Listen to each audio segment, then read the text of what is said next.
next speaker, Curtis Schroeder, is a true pioneer of medical tourism. He has over 30 years of experience in hospital management in the Middle East, the US, and Asia. He led the team that transformed a small hospital in Bangkok into the largest private medical center in Asia with a market cap of over $1 billion US. Today, he is CEO and founder of Intermedika, a company that provides advisory services to hospitals, healthcare companies, investors, governments, and healthcare tourism promotion boards around the world. Curtis is here to help us look at wellness tourism from the professional healthcare provider point of view. I asked him his favorite spa treatment, and he said he's a real spa junkie, but he lives in Thailand. You know, they have so much massage there, they just bring it to your house. You know, there's primary, secondary, he's like tertiary. They just deliver it with the morning paper. They get a massage. Last time Susie heard Curtis speak 3 years ago, she had a defining moment. So let's hear Curtis speak again and see if she has another defining moment.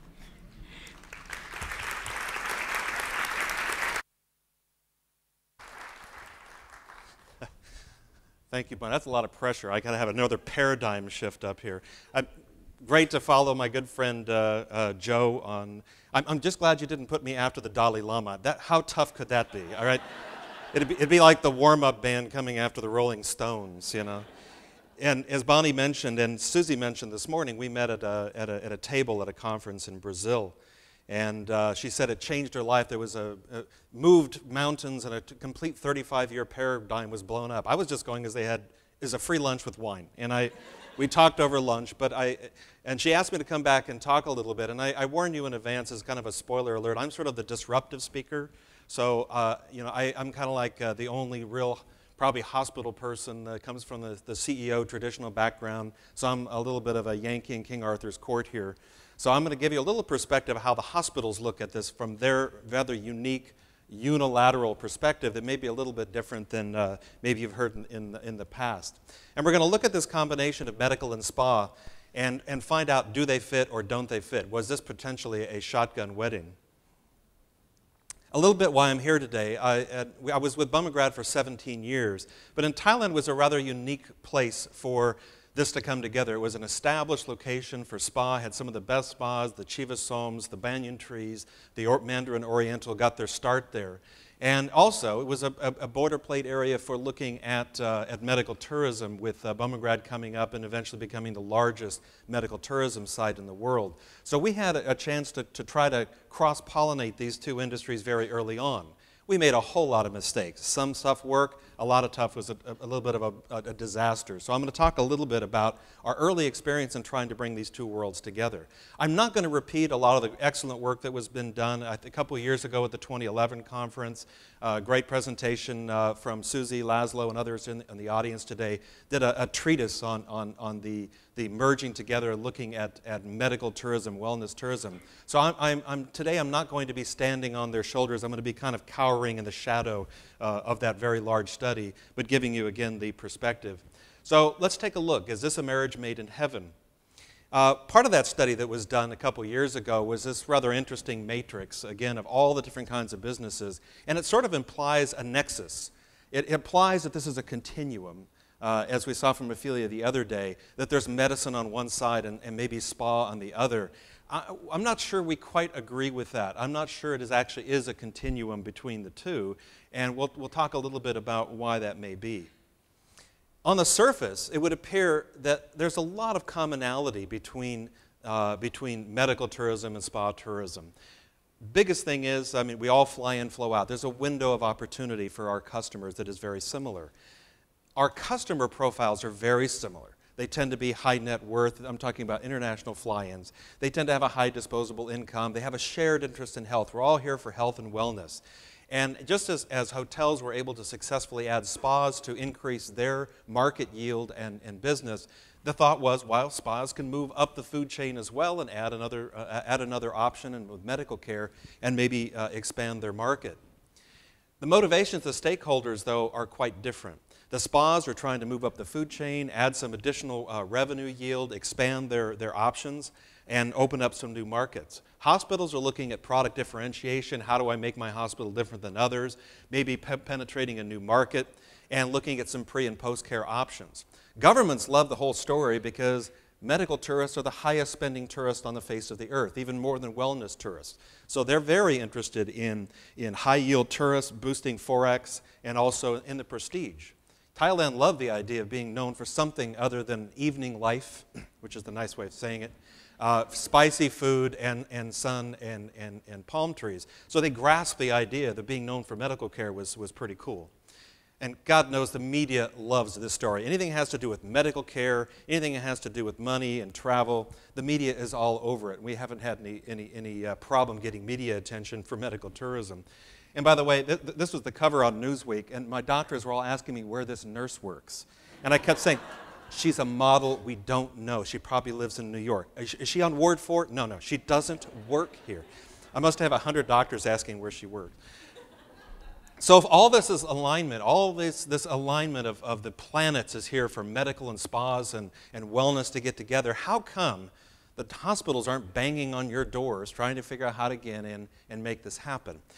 And I'm going to talk about just maybe 5 possible reasons why this may not be as a marriage made in heaven. And I don't want to be negative, but I want to, as a spoiler, let you know that we tried a lot of things. So I'm going to tell you basically a little bit of a case study of some of the things that we tried. Number 1, very different customer expectations. They're the same customer, but their expectations are substantially different. I'm going to give you 2 stories. We tried to put the spa in the hospital, working with a group that you're probably aware of, Mandara, maybe 10 or 12 years ago. We actually opened a spa in the hospital. We had a great press release. We had the Minister of Tourism and the Minister of Health, sitting from Thailand, getting shoulder massages in front of a great press release. And we opened a spa, and we did aromatherapy, and we had room delivery, and we were going to offer programs for mothers and post-surgical, and it just seemed like a natural confluence of 2 complementary businesses. Everybody loved it. Media loved it. I loved it. Mandara loved it. Our patients didn't love it. I was the biggest customer. My wife was the second biggest customer. I got massages in my office just because I felt bad because the Mandara people were sitting around with not a lot to do. When we asked the post-mortem, why was that? After a year of giving it a best shot, they said they just weren't ready to come to the hospital to have a massage. The visitors didn't want to do it because they didn't want to have their wife up in the ICU and they're having a massage. Didn't seem to work. People didn't really look at this as a spa environment. You know better than I do. You're creating an experience, an environment, an ambiance. Try to recreate that in a hospital, and a mindset is very, very difficult. And they weren't willing to pay a significant premium. They're paying a lot of premium to the oil in the hands that you provide by the ambiance. And you can't really do that in a hospital. Their mindset is significantly different. We then also worked with Chivasom early on to try to put the hospital into the spa. And we actually came up with a program to offer checkups before people would go to Chivasom. They would come in, and they would supposed to have their checkups done, stay 1 night at the 5-star local hotel. They'd have all their things done in the morning, move on to Chivasom. Then we would send a doctor later with the idea of explaining all of your checkup results and your stress test results. And again, great idea, great press release, really good stuff. Went on websites. You know how many people signed up for it? 0. None. And we asked the people at the marketing, why was that? And they said, same thing, but the other thing. When we come to the spa, we're there for the ambiance. We're there to get well. One of the people told me, look, when I get a checkup, I do it at home with my home doctor in my home city. I know I'm 20 pounds overweight. I know my cholesterol is 230. I know this already. That's why I'm bloody here at Chivasom.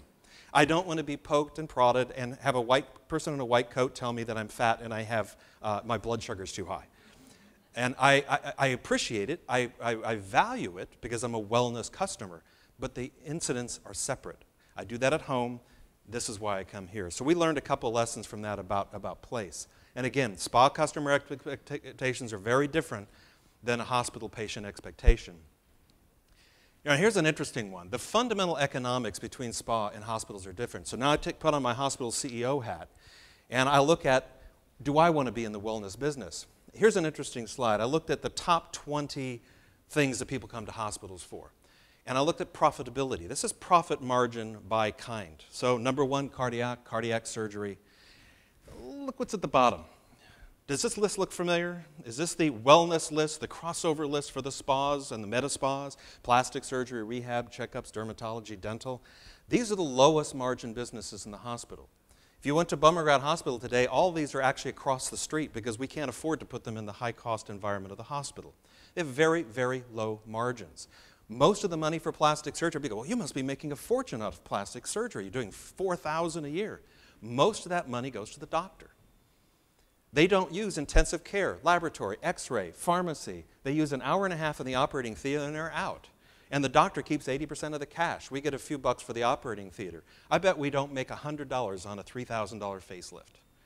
So when you're trying to get hospital CEOs excited, that may be kind of the reason why, is we look at that as very low-end business. It's not that we don't want to be in it, but we have to be very careful about dominating time.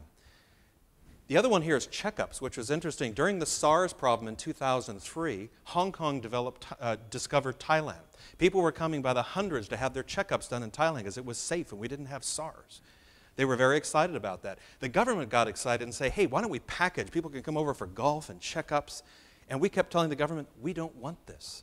And they said, why? You'll make money. And they said, yes, but checkups are a loss leader for us. We make $1. The reason we do them is so if you get sick, you'll come into our hospital and use it. A person in Hong Kong, when they get sick, they're going to stay in Hong Kong. They're going to have their gallbladder out in Hong Kong. So we don't want to do checkups for people from Hong Kong.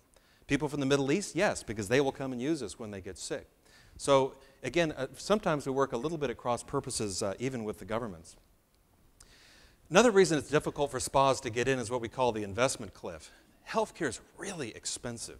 You have to buy really, really expensive equipment, hundreds of thousands of dollars. I visited some very high-end destination spas in the US that had introduced doctors and cardiac testing, EKG machines, ultrasound machines. They spent $600,000, $700,000. I visited them about a year after they started the program, and I insisted on taking a peek in the door. And what I found was a thin layer of dust on most of the equipment, and it was all unplugged.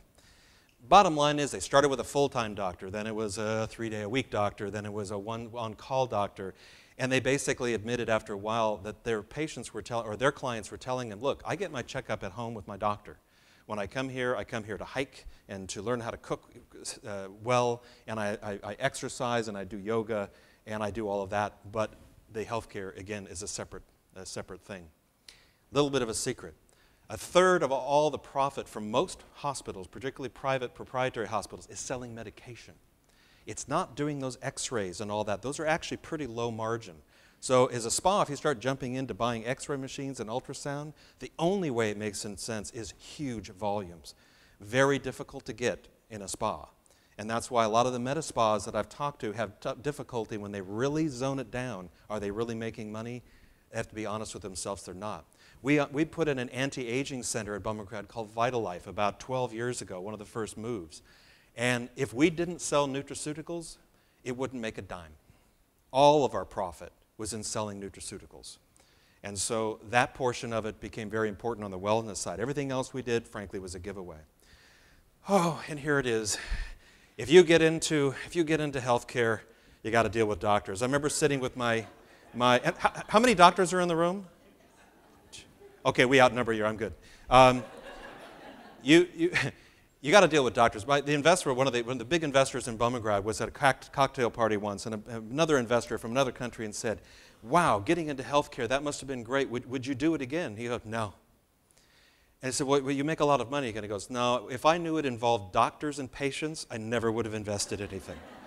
It is the biggest headache industry there is. And I love doctors, and doctors are great, but they are an unusual quantity to deal with. They bring a very high level of education, a lot of expectation. A little bit about doctors and wellness. Not all doctors support the idea of alternative therapies and wellness.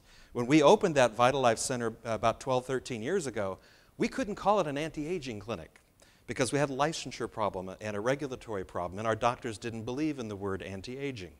So we put it across the street. We had to create a separate company. We actually had to sort of put them across the street and kind of make it separate because the doctors were not happy.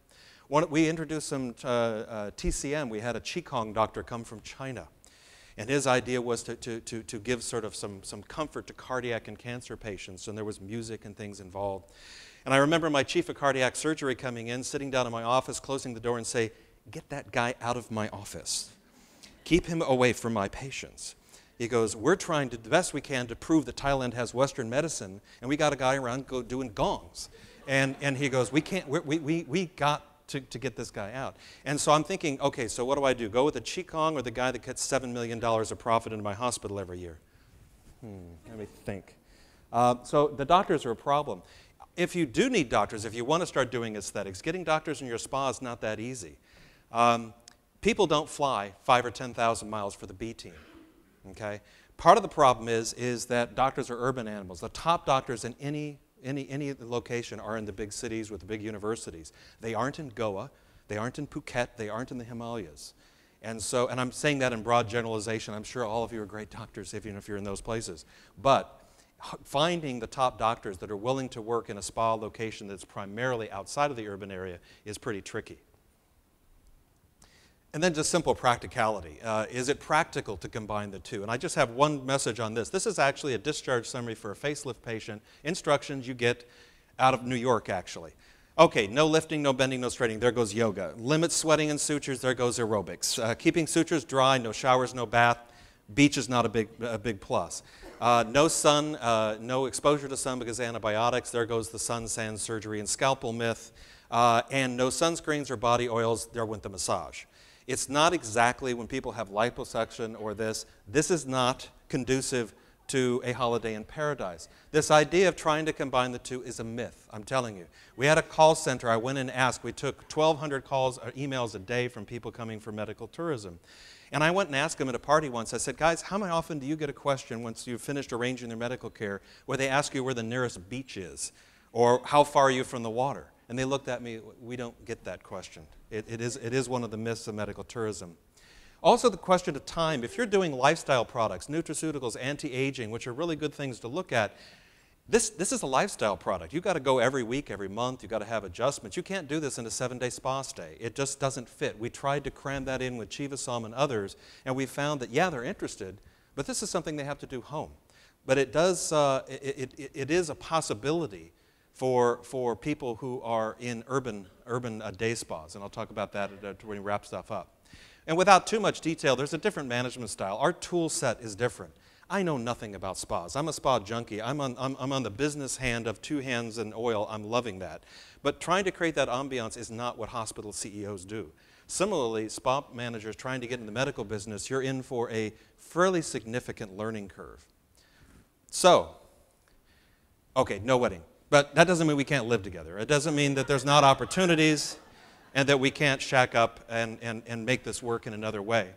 And what this really means, it's more about partnership than integration. More than trying to combine the two, let's sort of work side to side. You're not going to really want to buy all this medical equipment. The hospitals are more than happy to do that. Look at partnership options. Let them monitor the quality of your physicians as well, because physician quality it can be questionable in some of these areas. This is a good option also for urban day spas, and we see a lot of these going on where to combine the nutraceuticals, the anti-aging therapies, the things that are lifestyle, and do them in an urban setting where you've got access to the doctors, you've got access to co-branding opportunities, but pick your partner carefully with doctors and hospitals to make sure they're philosophically aligned with what you're trying to do. And finally, for the destination spa, aesthetic is still the sweet spot. And that means dermatology, aesthetic treatments. It makes sense. It does work. There are some issues. And if you do dermabrasion on a patient, they shouldn't be in the sun. But if you select the procedures, it can work. And joint ventures with the doc. Let them pay for the equipment. Trust me, they'll do it. And that way you don't have to worry about that portion of it. So again, thank you very much. I appreciate the opportunity to do this. And One of the best things about being here is that now that I've done this talk and I've been at the Spa and Wellness Convention and the Congress, now every massage I have in the year 2014 is now tax deductible. and it's now considered research. So I'll make a note on that. So I do appreciate that opportunity. So thank you.